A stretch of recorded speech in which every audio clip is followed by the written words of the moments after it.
What's good, y'all? Welcome back to Rick Knows Hoops. I'm your host, Tyreek. And the Ben Simmons saga in Philadelphia just continues to get worse by the week. Today, he reportedly said that he will not be at training camp for the 76ers, and he intends to never put on a 76ers uniform ever again. That was reported by Woj earlier today. Kind of late to reacting to it, but I'm here.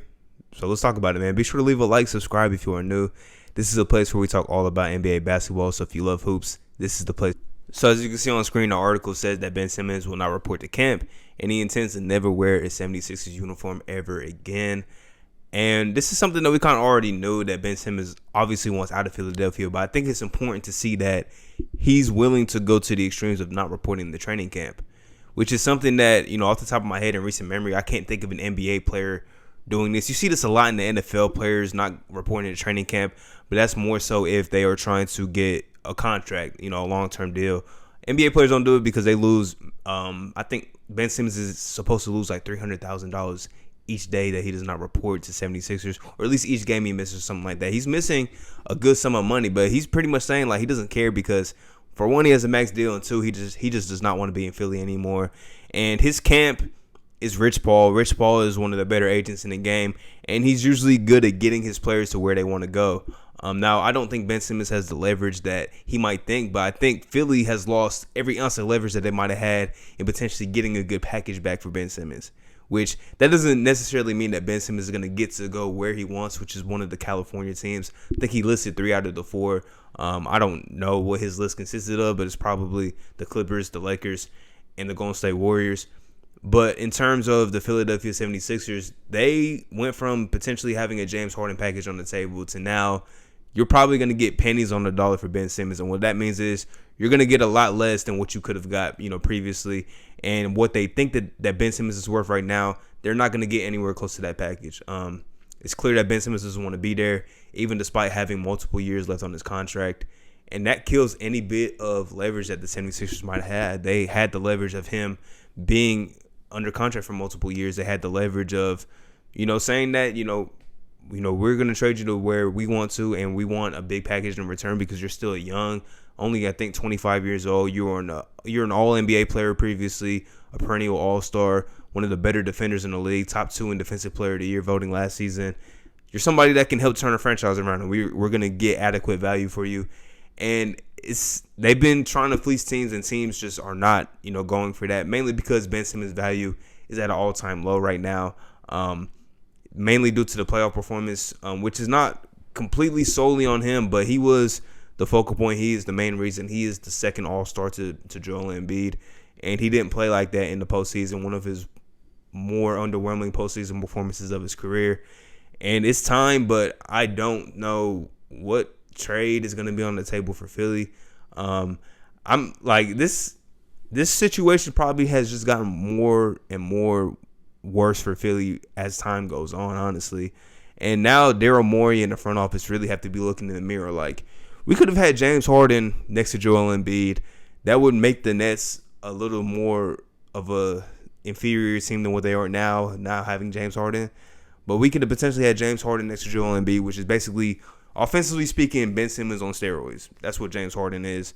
A lethal offensive threat. Would have been a perfect guy to put alongside Joel Embiid on paper. And now potentially going from that to people think that the Timberwolves can get Ben Simmons without giving up D'Angelo Russell, Anthony Edwards, or Karl Anthony Towns. That's insane. That's insane that his value has just dropped that significantly. Went from potentially, maybe we could get Damian Lillard to we'd have to settle for CJ McCollum. CJ McCollum's still a very good NBA player, but not to the caliber of a Damian Lillard, obviously. And that would be what the return would probably be right now if you were to get Ben Simmons. And that might be just a straight up deal. Maybe a pick thrown in there or something. I don't know. But that would just essentially be a straight up deal, 1-for-1 player swap. That's what it would seem like right now, because the value of Ben Simmons, the leverage that Philadelphia no longer has, is just at an all-time low. And it's honestly, the longer this drags on, the worse it looks for Philly fans. I seen reports. I don't really believe them because I didn't see the top sources in the NBA report on him. But apparently, John Wall has been made available for trade, or at least the Rockets are looking to ship him off to help him, go to at least a different situation, one that will fit him better. And apparently Ben Simmons and the Rockets have been linked in a way, and it would be a John Wall trade. That's John Wall. John Wall had a pretty cool season last year, coming off of the injuries that he dealt with and not playing in pretty much 2 seasons. But that just shows you just how far his Ben Simmons' value has tanked. That just shows you how far he's tanked, man. And I'm still a firm believer that you can build a very good team with Ben Simmons as one of your centerpieces. It's just Philly has kind of been in this realm, man. It makes me interested, like, maybe we should look at the process real quick. Because the process was something that was pretty glorified. The Sam Hinkie, let's tank, let's get top draft picks, take the best player available. And has it worked? Hey, we did this with the Kings. We looked at their draft history. We're about to do it with Philly real quick. Shout out to Basketball Reference, man. They be coming clutch with all these. So let's go back to, we'll go 2013 because that's the year that the process really got kicked into full gear. They drafted Michael Carter-Williams that year, as you can see right here. He won Rookie of the Year.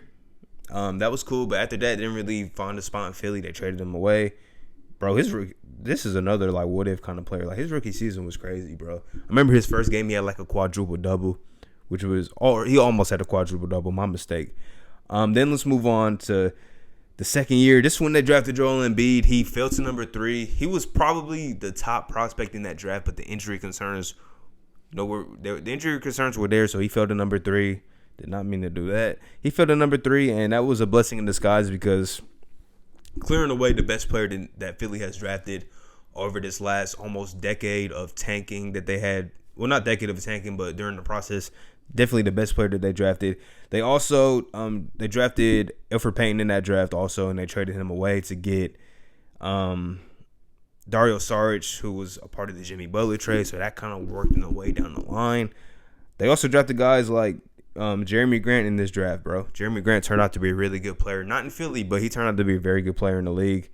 Man, it's funny seeing some of these names, man. KJ McDaniels, Russ Smith. It's crazy to look back at drafts sometimes. The next year, 3rd overall pick once again, they drafted Jahlil Okafor. And this is kind of where it got a little weird because you're like, well, you already drafted Joel Embiid last season. He still hasn't played in the NBA yet, but you drafted him. So this was kind of a case of just take the best player available. And Jahlil Okafor was the best player available at that time at the number 3 spot. Of course, you had Porzingis behind him. I think you had some other pretty talented guys that fell a little bit in that draft. But Jahlil Okafor was the guy. He was the guy in that draft outside of Cat, really, and D'Angelo Russell as the top 2 picks. It was Jahlil Okafor that was definitely the next best option. He had a good rookie year in Philly. And then after that, by the time Joel Embiid came back healthy, he really lost the role there. And you got to think they also drafted they also had Nerlens Noel on this roster during this time too. They had 3 very good bigs on this roster essentially at the same time, which is kind of crazy to think about. But they had 3 really good bigs on this roster. Next season, number 1 overall pick, Ben Simmons was the number 1 prospect in this draft. I don't want to get that twisted. Ben Simmons coming out of college was the number 1 prospect. Somebody that drew comparisons to like Lamar Odoms. Some people said he was a jump shot away from being a LeBron James type of player in this league, which at the time was not too far-fetched to, think Ben Simmons was a big point forward.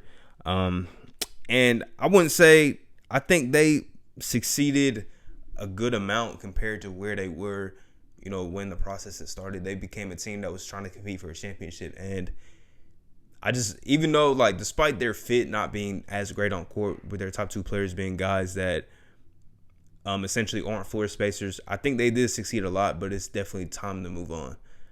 I think that is, pretty much the gist of it. It's time to move on from this duo. And hopefully it happens sooner rather than later. So Philly knows what they will have on the court because they're still a team that is trying to be competitive. And whatever team gets Ben Simmons can get him acclimated as soon as possible so we can see the potential, superstar that Ben Simmons was supposed to be. I would like to see that. They also drafted Furkan Korkmaz in this draft. Then the next season, Markelle Fultz, man. This might be like a conspiracy theory. I want to know, like, how did Markelle's his like jump shot just get that messed up that quickly, bro? It seems weird to me, man. It seems like somebody in in the organization or somebody close to him told him to change his form or something like that, and it completely messed him up. It's weird, man. It's weird. I want to dive into that sometime down the line, bro, because that is a situation that is very weird. Might have to research it a little more, but that was kind of a tough one, man. There was a lot of good players in that draft that have turned into be, perennial all-stars. Jason Tatum, Donovan Mitchell, De'Aaron Fox, just to name a few. There's a lot of guys in that draft that have came to be all-star caliber players and are leading franchises right now. So that's a big, tough one. And then, Philly has kind of just botched drafts, man. They drafted Mikal Bridges, but they traded him away for Zaire Smith, who I don't even think's on a roster right now. Definitely not with the 76ers. I don't even think he's on the roster. They also drafted Landry Shamet in this draft, who they used as a trade piece down the line, which was kind of cool, I guess. The 2019 draft, they were able to get Matisse Thybulle in the trade with the Celtics. And then last year, 2020, they drafted Tyrese Maxey, which was a very good pick, very good value pick. And then this year, we don't know what their rookies are going to look like. Jaden Springer, look cool in Summer League. Yeah, that's pretty much the process. That's their draft history since 2014 or 2013. Take it how you will. I don't know if the process was successful. It really depends on what you can get for Ben Simmons. One thing about the Philly front office of, in the Elton Brand era, they've done a good job of getting value back in trades. It's just a matter of, how much do the pieces fit on the court. That seems like the issue with Philly, even post Sam Hinkie. Like, Sam Hinkie was all about just acquiring talent. And I think Elton Brand kind of followed that same principle, man. I didn't really understand the fit, like when they traded for Jimmy Butler, because Jimmy Butler was able to thrive still, but Ben Simmons was pretty much relegated to the dunker spot, which definitely took away from his talent. And then the year when they signed Al Horford, it was just like, on paper at first we're like, wow, that's kind of a good move, and then when we seen it on court, it's like this doesn't fit at all.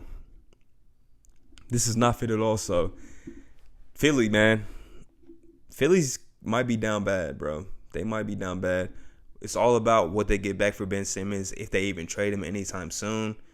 But Ben Simmons said he's done with the organization and he's never putting on a 76ers uniform ever again.